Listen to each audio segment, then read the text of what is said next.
샬롬, 반갑습니다. 2월 25일 월요일 아침입니다. 오늘 우리 함께 묵상할 말씀은 마태복음 16장 1절에서 20절입니다.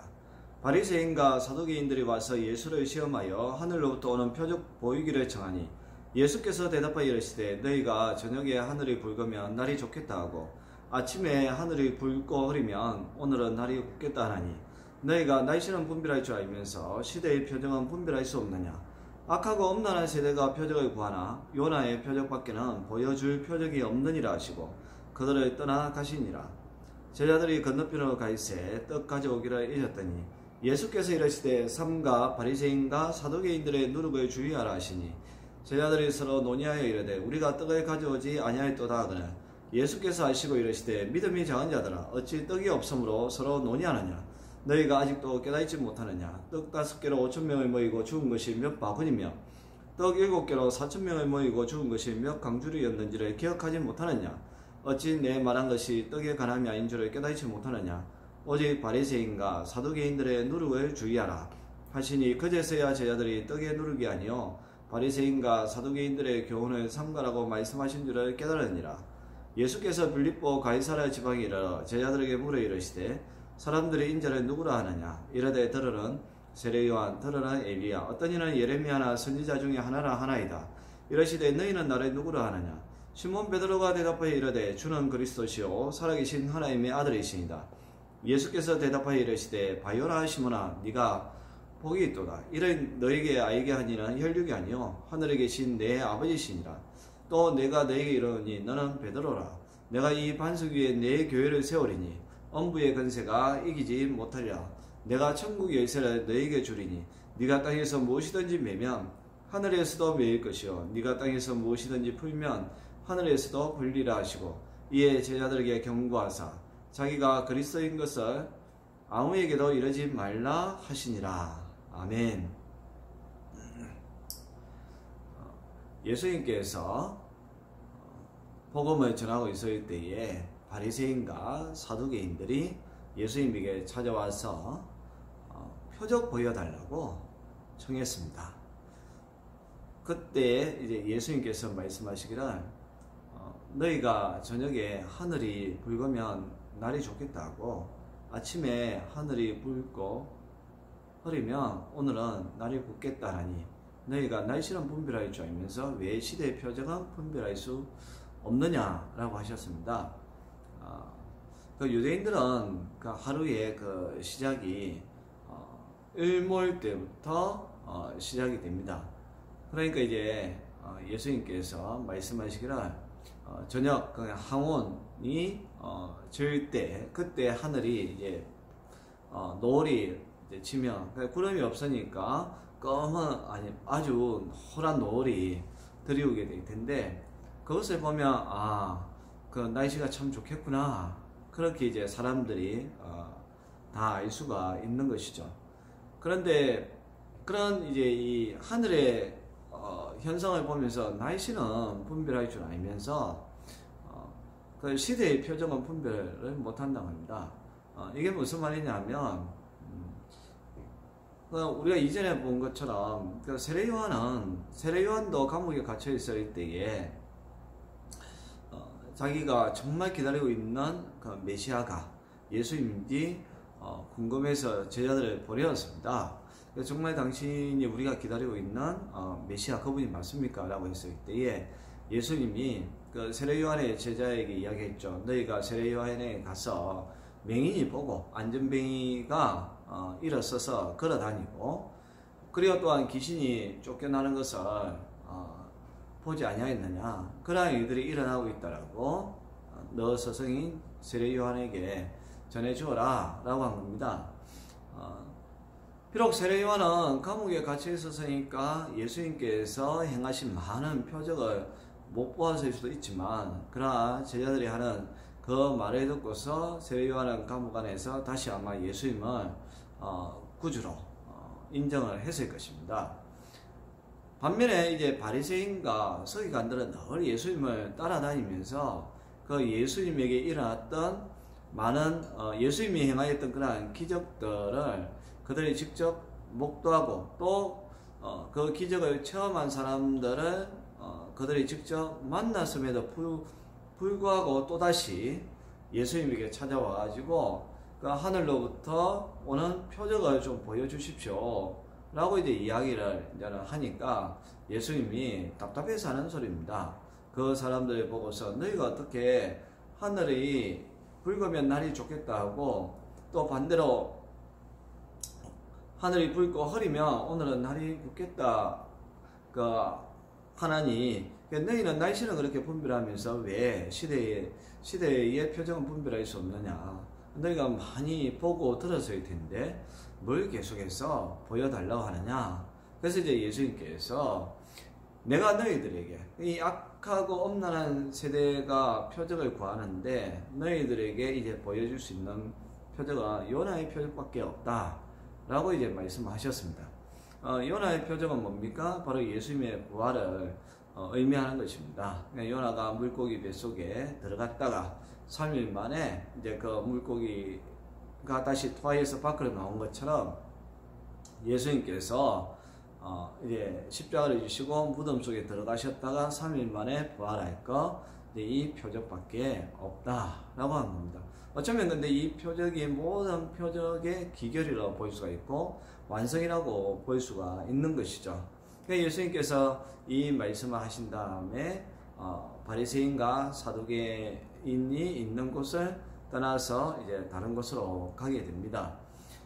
그때에 이제 제자들이 예수님과 이제 건너편으로 갔는데 떡 가져오는 것을 잊어버렸다는 거예요. 예, 우리가 지난주 어제 말씀을 묵상하다 보면 이제 철병이어의 그 기적을 이제 체험을 했는데 그때 이제 남은 그 떡이 있을 거 아닙니까? 그 떡을 챙겨와야 되는데 챙겨오지 못했다는 것이죠. 떡 가져오기를 이전 그 제자들을 향해서 예수님께서는 상가 바리새인과 사두개인들의 누룩을 주의하라 라고 이야기합니다. 제자들은 떡을 안 가져왔다고 했는데 예수님은 그 바리새인과 사두개인들의 그 누룩을 주의해야 된다라고 이야기하는 거죠. 그럼에도 불구하고 제자들은 또다시 떡을 안 가져온가? 우리가 떡을 안 가져와서 선생님이 저런 말씀하시나? 라고 하였을 때 예수님이 좀 더 구체적으로 이야기합니다. 믿음이 작은 자들아 어찌 떡이 없으므로 서로 논의하느냐? 너희가 왜 아직 깨닫지 못하느냐? 보리떡 5개로 5,000명을 먹이고 그리고 남은 것이 얼마였으며 또한 이 떡 7개로 4,000명을 먹이고 또 남은 것이 몇 강줄이었는지 기억하지 못하느냐? 라고 이야기하는 거죠. 이게 무슨 말이냐면 정말 우리에게도 중요한 말씀인데요. 우리가 늘 이 떡, 그 인류와 양식에 많은 관심을 가집니다. 사람인지라 먹고 마시고 해야 되고 또 자녀들을 양육해야 되는 부분도 있고 또 우리가 뭔가를 취득하기 위하여서는 이 물질, 이 떡과 같은 게 중요합니다. 그런데 예수님께서는 그것보다 더 중요한 게 뭐냐 하면 바리새인과 그 사두개인들의 그 누룩을 주의해야 된다. 여러분 우리 인생을 망치는 것은 사실 떡이 아니라 이 사상이고 이념이고 잘못된 신앙입니다. 그런 것에 우리가 더 주의를 해야 된다고 합니다. 이단 사상에 빠져 들어간 사람들의 인생을 보면 너무 불쌍하죠. 거기에 얽매여 가지고 잘못된 줄도 모르고 거기에 자기의 모든 시간을 빼앗기지 않습니까? 그런 것을 봤을 때에 바리새인과 사두개인들의 그 누룩을 더 조심해야 된다. 그 누룩이 뭐냐면 바리새인과 사두개인의 교훈이라고 이야기합니다. 우리 삶에 있어서 일용한 것은 우리가 예수님에게 맡기면 된다라고 말씀을 드렸습니다. 예수님도 지금 그런 말씀을 하시는 거죠. 내가 너희들과 함께 있기 때문에 떡이라는 것은 필요하면 하나님께서 주시는 것이다. 그것을 위해서 인생을 허비하거나 또 거기에 목매지 말고 더 주의해야 할 것은 우리를 미혹해 하는 잘못된 신앙과 사상이라는 겁니다.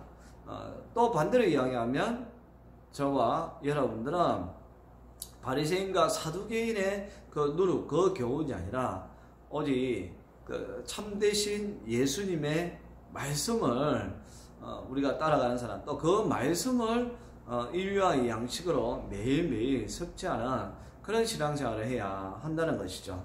그때서야 이제 제자들이 그것을 깨닫게 되었다라고 이제 이야기를 합니다. 그리고 이제 예수님께서 다시 북쪽으로 올라갑니다. 빌립보 가이사랴 지방에 이르러 가지고 제자들에게 질문을 하는 거죠. 사람들이 인자를 누구나 하느냐? 그래서 사람들이 나에 대해서 어떻게 이야기하느냐? 그때 이제 제자들이 사람들에게 들었던 예수님에 관한 이야기를 인물을 통하여서 설명을 합니다. 어떤 사람들은 세례 요한이라고도 합니다. 예수님도 이제 세례를 베푸시고 또 세례 요한처럼 이제 하나님의 말씀을 전하고 했으니까 세례 요한과 같고, 또 어떤 사람은 엘리야, 능력의 종, 예수님이 치유도 행하시고 기적도 행하시니까 엘리야와 같이 능력의 종이라고 하는 사람들도 있고, 어떤 이들은 예레미야나 선지자 중에 하나, 산상수훈처럼 아주 아름다운 말씀을 전하니까 선지자들이 하나님의 말씀을 전했던 것처럼 그렇게 예수님께서 하나님 나라에 관하여서 이제 설교하시고 하니까 바로 예레미야나 선지자 중에 하나라고 생각하는 사람들이 많이 있습니다 라고 이제 전해준 거죠. 그 말에 들은 예수님이 제자들에 행하여서 단도직입적으로 또한 질문을 던집니다. 그렇다면 너희들은 나를 누구라 하느냐? 이 질문하였을 때에 시몬 베드로가 교회의 역사상 우리 또 기독교의 근간이라고 할 수가 있는 고백을 하게 되는 것이죠. 주는 그리스도시요 살아계신 하나님의 아들이시니이다. 그러니까 예수님은 그리스도는 기름 부음을 받은 자입니다. 기름 부음을 받았다는 것은 이제 하나님께서 직접 선택을 했다는 건데, 구약 시대에 왕과 제사장과 선지자에게 기름을 부었거든요. 왕이라는 것은 뭔가 통치의 개념, 주권의 개념이 있습니다. 제사장은 이제 중보자, 그리고 중재자의 그러한 기능이 있는 것이고, 선지자는 하나님의 말씀을 가르치는 사람, 그래서 선생의 어떤 그런 역할을 하는 것이죠. 이것을 예수님의 삼중직이라고 이야기하는데, 바로 예수님은 기름 부음을 받은 사람, 왕이요, 그리고 우리의 중보자가 되시고 또 우리의 삶을 인도해 주시는 선생이 되신다. 그것이 함축되어 있다는 것이 그리스도라는 고백이라는 겁니다. 주는 그리스도시요 또한 살아계신 하나님의 아들이시다 라고 이제 베드로가 유명한 신앙 고백을 하게 되는 거죠. 지금도 이 고백을 온전하게 하는 곳이 교회라는 겁니다. 그래서 이 교회는 언제나 주는 그리스도시요 살아계신 하나님의 아들이시니다 라는 고백이 중심이 되어야 한다는 것입니다. 이 말을 들었을 때에 예수님께서 시몬에게 바요나 시몬아 네가 복이 있도다. 근데 이를 알게 한 이는 혈육이 아니라 하늘에 계신 내 아버지시다. 여러분, 이러한 이 고백은 성령님이 우리에게 감동을 줄 때에 진정을 하게 된다는 겁니다. 이거는 배워서 되는 것이 아닙니다. 바로 우리가 예수님을 온전하게 믿으면 이런 고백이 나올 수밖에 없다는 사실이죠. 그래서 예수님이 계속 이야기합니다. 너는 지금부터 베드로다. 반석이라는 뜻이거든요. 그리고 이 반석, 사실 이 반석이라는 눈에 보이는 돌이 아닙니다. 그냥 크다는 돌이 아니라 이 고백 자체가 반석이라는 겁니다. 이 고백 위에 교회를 세우겠다. 그래서 그 교회는 절대로 음부의 권세가 틈타지 못한다. 우리가 이런 고백을 갖다가 분명하게 하고 있으면 사단이 우리를 틈타지 못하고 또한 우리 교회를 갖다가 틈타지 못하게 한다는 것입니다. 그래서 이 베드로에게 천국 열쇠를 주는 그런 복을 받게 되는 것이죠. 우리도 마찬가지입니다. 우리가 이 세상 가이사랴 빌립보와 같은 세상 속에 삽니다. 가이사랴 빌립보는 로마 황제에게 헤롯 빌립이 이제 봉헌한 그 땅이니까 얼마나 아름답게 해서 들었겠습니까? 그리고 로마 황제의 신상을 세워서 이것은 로마 황제가 주인이다 라고 하는 그 땅에서 베드로는 아니다. 로마 황제가 주인이 아니라 주는 그리스도시요 살아계신 하나님의 아들이십니다. 선생님이 진정한 내 인생의 주인이다라고 고백하였던 것처럼 우리가 가이사랴 빌립보와 같은 이 세상에 살면서 그래서 세상의 많은 것들이 내가 주인이라고 하는 그러한 곳에 우리가 살지만 우리는 분명한 신앙 고백, 주는 그리스도시요 살아계신 하나님의 아들이십니다. 이러한 고백을 할 수 있기를 주님의 이름으로 축원합니다. 감사합니다.